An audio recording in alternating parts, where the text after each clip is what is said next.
Hi, my name is Stephanie. Welcome to the Yacht Club. Yacht is yoga-based occupational therapy. So I am an occupational therapist as well as a yoga instructor. Today, I would like to lead you through a flow geared towards those with hemiparesis. So one-sided weakness, particularly thinking about the upper body, but this could be after a stroke or any kind of acquired brain injury that resulted in one-sided weakness. This practice is for you. So join me in a chair. It does not have to, it could have armrests or not. Up to you, whatever makes you feel comfortable and safe as far as your own postural control. But sit up if you can off the backrest. And we're going to begin in mountain pose. So mountain pose starts with the feet, your foundation. You can lift up all 10 toes, place them back on the floor. Maybe lift up your heels and put them back down. Imagine you could grow roots out the bottom of your feet and really ground yourself into the floor. Then do the same thing with your hips. So root and ground. Notice if you can feel your sits bones in the chair and really try to balance on them. Then from all that stability, find some length. So see if you can grow taller. And take a deep breath. Notice what happened to your rib cage when you sat up tall. Did it poke out forward? If it did, you can dial it back in, let those ribs knit in and down, and let the back of your head grow tall. Your lower abdomen is lifting. Then inhale, reach your shoulders up towards your ears. Bring them back in together, and then spread them out and down. So you have broad, stable shoulders that are really situated in their sockets. Then if you feel comfortable here, you can let your eyes float to closed. And just begin to breathe deeply. Imagine your breath could come from the sides of your rib cage. So if there was a balloon right here, it's going to inflate and your ribs will move out to the side. As you exhale, they'll come back together. You could even put your stronger hand on the side of your ribs if you want to feel that motion. Inhale to spread out. Exhale, back together. Let's do 3 more like that at your own pace. Inhaling through your nose. Exhaling, maybe let it be a big sigh. Out. You're just drawing your attention to your breath, finding yourself in your seat.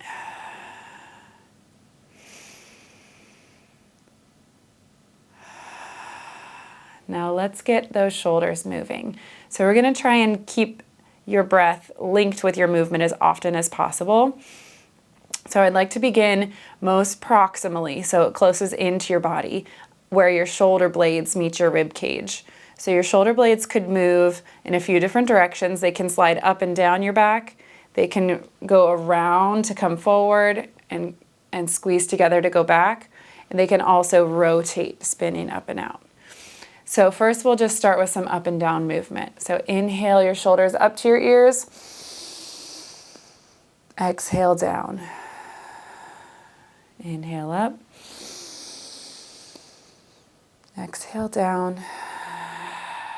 And just notice your shoulder blade movement along your rib cage. Just inhale up and exhale down. Then let's move forward and backward.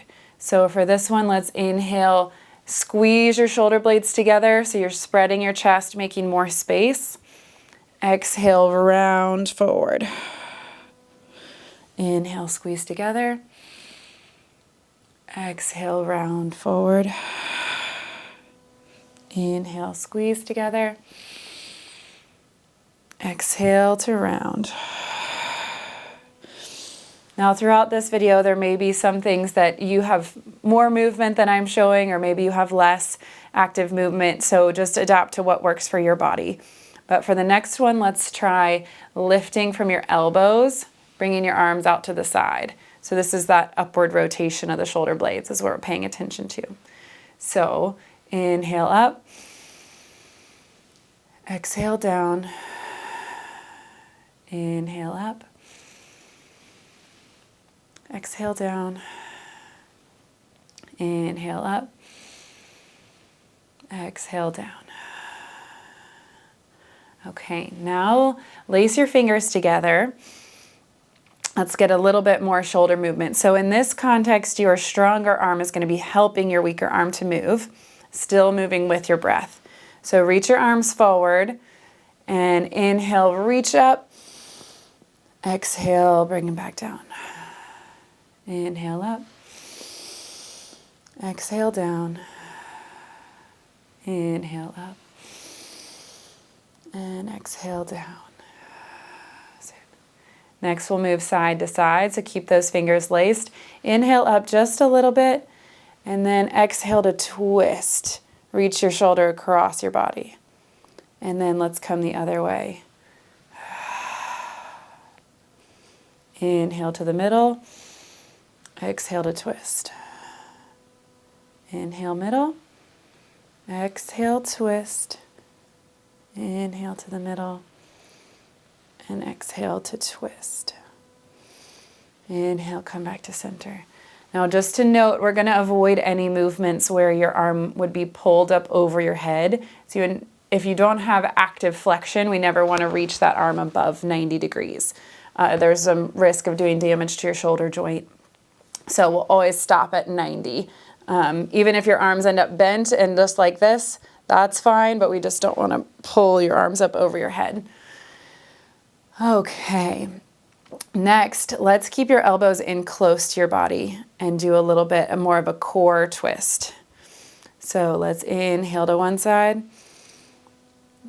exhale to the middle, inhale, twist, exhale, center, inhale, twist, exhale, center. And notice what's happening to your core as you twist. You can feel your rib cage rotating. Your broad chest is turning towards the wall to your side. And your hips are staying stable in your seat. And come back to center. Now let's keep your fingers laced together. Maybe you can make a little bit more space between your legs. We're going to find a forward fold here. So you sit forward as far as you feel comfortable in your chair. Ground through your feet. Inhale, lift your hands up. And as you exhale, you're going to reach forward. So your hips are staying really grounded in your chair. And let your body fold as far as it feels safe and comfortable. It should feel like a stretch in your low back and in your hamstrings. And breathe here. You can let your head be heavy. Then really press through your feet and through your hips and roll your body back up. Sitting straight up. Inhale, reach your hands up. Exhale, fold. It's a really big reach from your hips, a hinge forward. And let yourself relax forward and down. And breathe deep here. Maybe shake your head, yes or no. Then press through your feet and hips and roll back up. And last time, lift your arms up, reach forward, and hinge from your hips, fold down. Deep breath here. And inhale, roll back up. Now we started to find a little bit of spinal mobility. Let's explore that a little bit more. So you can just let your arms relax. And we're going to find cat-cow. So in cat-cow, we're doing a bit of a back bend. We start forward, letting your hips tilt forward and your shoulder blades squeeze together. And then you could even begin to look up and find a little arch in your back. And then as you exhale, round everything. So you're going to tilt your pelvis backwards and round your shoulders. You're finding a big rounding. This is cat. Inhale to arch. Exhale to round. Inhale, arch. Exhale, round. Then find neutral. And if you can, step your feet just a bit wider and sit as close towards the edge as you feel stable. Find a really tall seat and let's explore side angle pose. So when you have hemiparesis, it's really beneficial to get some weight bearing down through your affected side. So let's explore if that's going to be a possibility for you in this setting. So you can lift your affected arm and place it on your thigh of the same side. And then if it will stay, you can really push down through that shoulder, kind of push between your leg and your shoulder to lift your upper body and begin to rotate your torso. So you're really shining your heart forward, making a lot of space in your chest. And then see if you can reach your stronger arm up and out to the side. This is side angle pose. You're finding a lot of length through both sides of your body. If you are in a chair without armrests, you could step your foot even a little bit farther out and find a little bit wider of a stance. But we'll stay here in this V shape, assuming that maybe you have armrests blocking you. You're keeping your rib cage knit together with your core, and you're lengthening your spine. And when you're ready to come back up, reach through the fingers of your strong hand to lift your body back to center. Now going towards your strong side may look a little bit different. So what you can do though, you want to keep your core, we want to stay even side to side as far as our lateral stretch. So we're still going to go to the other side. You can place your strong arm on that thigh and still shine your heart forward. Get some broadness through your chest. And then depending on how strong this arm is, you may be able to start reaching your arm out to the side. All we're looking for is length and space, stability. So you're still grounding through your feet. Your core is really strong, supporting you. I do think it's important, even if this hand doesn't come as high, to still imagine that you're reaching just as strong and as wide through that weaker arm. The mental practice here is just as important as your physical movement. So wherever that arm falls on this spectrum, however high it can reach, it's doing just as much work. And then reach through your fingertips, pull your torso back up to center. And then let's draw feet back to center. You can maybe scooch back in your chair a little bit to find some stability. And ground through your feet one more time to really find a tall, neutral mountain pose. Bring one heel to your shin. Let's start with the affected side.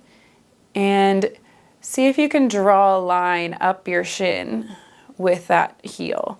So what we're doing is strengthening external rotation, building some strength and mobility in that leg, as well as some coordination. And notice here how much your core is working to stabilize your body. So you're staying up really tall, not letting your body lean back, but staying grounded and rooted, drawing that heel up and down your shin.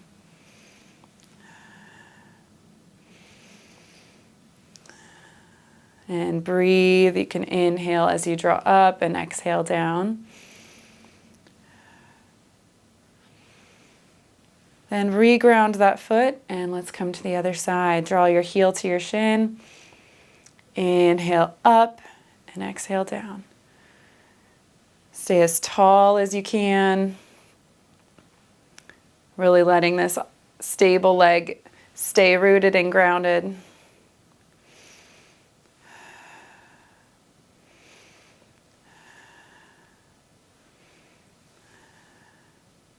What we're working towards here is towards a figure 4 position so that you can bring your heel up to your knee without having to use your hands.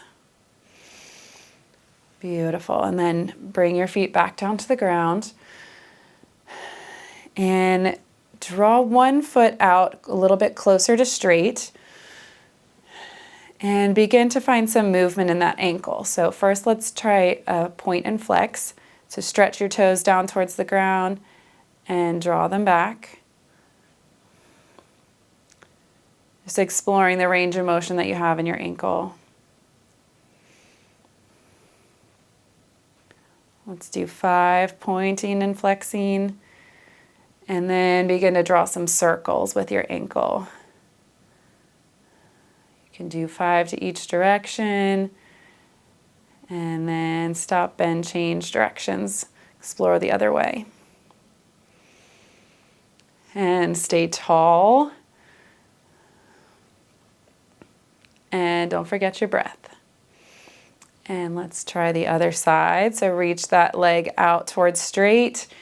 Staying tall in your chair, find a point and a flex. Reaching those toes forward and pulling them back towards your shin.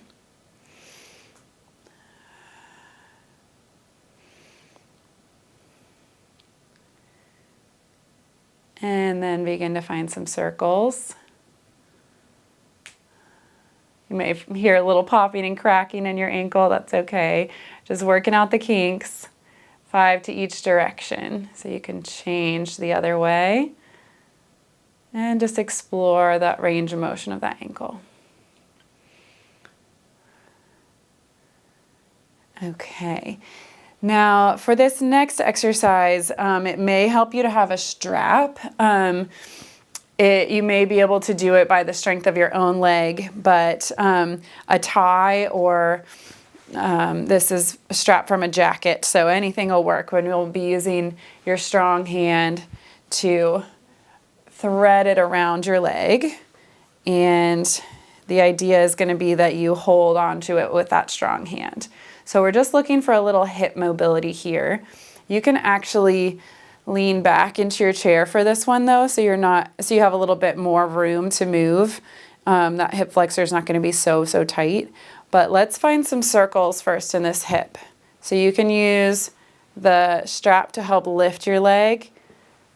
And we're just finding some circles, letting that hip move around in its joint a little bit.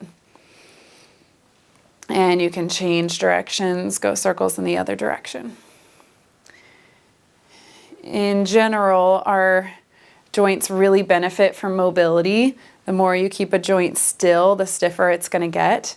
So especially on your weaker side, it's going to be really important to get some active mobility, even if you're helping with your stronger side, because it's going to keep those joints a little bit happier and more mobile.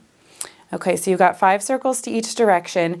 Then lift your leg a little bit. See if you can get a bit of a rocking or swinging side to side. This is internal and external rotation. And just notice today what your body can do actively. Even if there's not a lot of noticeable movement, we're still thinking towards the movement, and that is helpful in itself.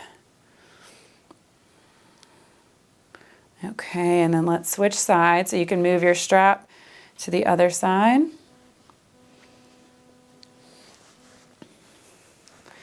Now, if you don't have a strap, you could just actively lift your thigh with your hand, but it's a little bit hard to get your arm all the way, to be able to lift underneath there.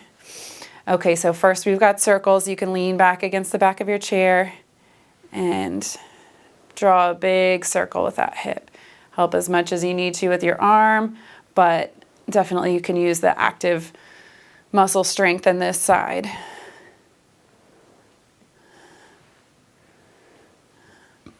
Okay, there's 5 to one direction. You can switch to go the other way.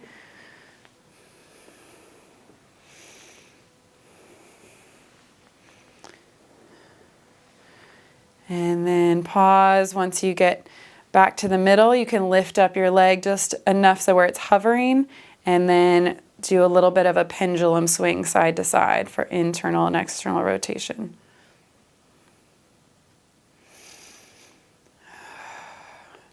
Most of us really struggle with the internal rotation. This one where your foot's out to the side, it's a big challenge to do actively. And it's not a motion we encounter as often in day-to-day life, so it can be a much bigger challenge. But it is very important for a healthy joint. Okay, and then you can release that effort, release your strap. Find a tall seat, maybe scooch back up to the edge. You're gonna find a straight leg one more time. This time we're finding a stretch. So one foot is, your stronger leg is really planted into the ground. Find a tall, long spine. And then we're gonna hinge forward, just like we did with the forward fold, but this time you'll notice a much bigger stretch in the hamstrings.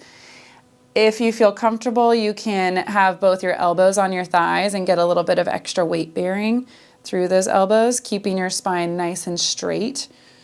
So you're reaching your head out really long. Your toes pull back towards your shins, and you breathe here.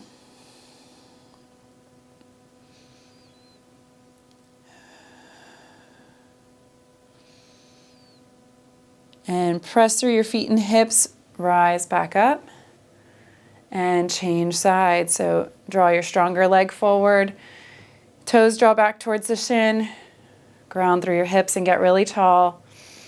Then begin to hinge forward. You can place your elbows on your thighs, and press into them for a little extra strengthening and weight bearing. You're sending all your breath into your hamstrings so you can really soften and relax. We're definitely not trying to push to the limit here. We're just finding the edge and breathing there. So if anything in yoga becomes so difficult that you lose your breath, you start panting or really struggling, then it stops being yoga. So yoga is a lot of it is a balance between effort and ease traditionally, and so we have to maintain that ease of breath, that stability and steadiness throughout. Otherwise we lose the mental benefits. And a lot of times that's kind of pride focused. We want to show that we can achieve the thing, and that's not really what yoga is about either. Ground through your feet and your hips, rise back up. Find neutral. And notice if there's anything your body really wants to do, any kind of neck circles or leaning side to side. Maybe another round of cat-cow as we wind down here. Treat your body to what it needs for your last few breaths. And then as you're ready, cross your stronger leg behind the weaker one and see if you can find a bit of a cross-legged pose here. So your feet will have the outside edges on the ground, and you'll be sitting up really tall. So imagine that you're sitting crisscross applesauce, but we're here in a chair. It's just going to change the way that your pelvis is interacting with your seat and hopefully help you settle into a bit of a final meditation here. So you can place your hand on your thigh, palms down or palms up, whatever feels more comfortable to you. Traditionally, palms down can be for a sense of grounding, and if you place your hand palms up, it can be for a sense of receiving. And begin to let your eyes rest, whether that's closed or just a soft gaze. And find your soft, easy breath again. Begin to notice where your breath is now after all that effort.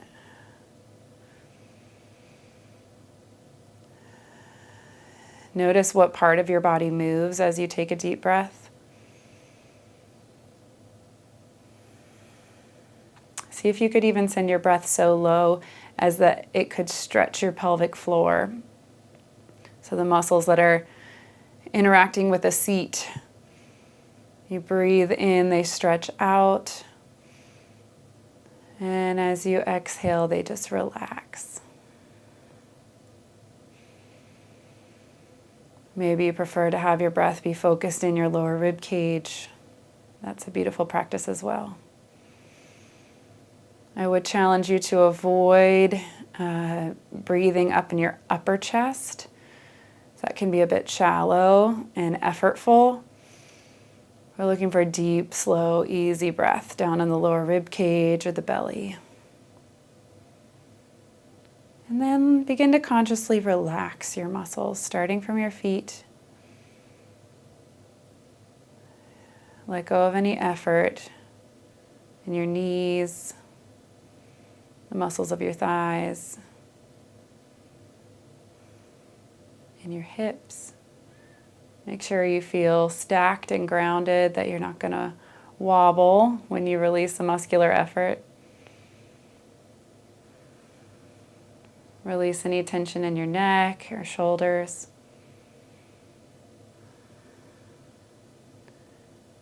Relax the muscles in your jaw and release your tongue away from the roof of your mouth. Even let your eyeballs relax into their sockets. The skin on your face relax, and your scalp relax. And take 10 deep breaths here.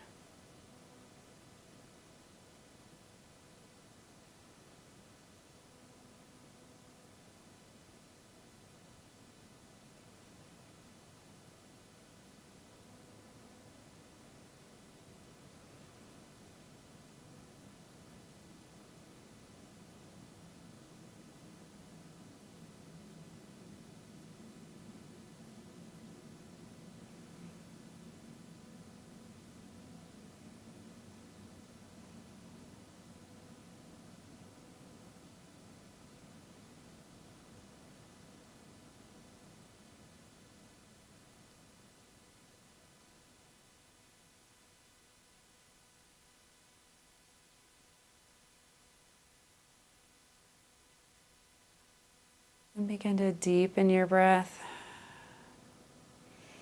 Maybe find a little small movement by wiggling your fingers or your toes. And slowly blink your eyes open. You can take your stronger leg and plant it into the earth. Maybe you use your arm to help you plant your weaker leg. And sit up tall one last time.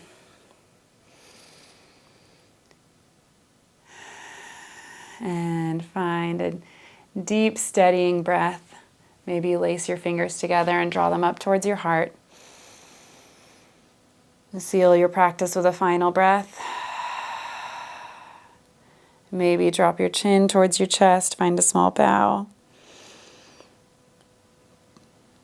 Thank you. Namaste. I really appreciate you joining me in this practice. And please let me know in the comments if you liked this practice geared towards hemiparesis. If you would like more variety, I would be happy to make that for you. So I'd love to chat with you and let me know what you think. You can click on the bell icon if you want to be notified when we have a new video. Have a great one.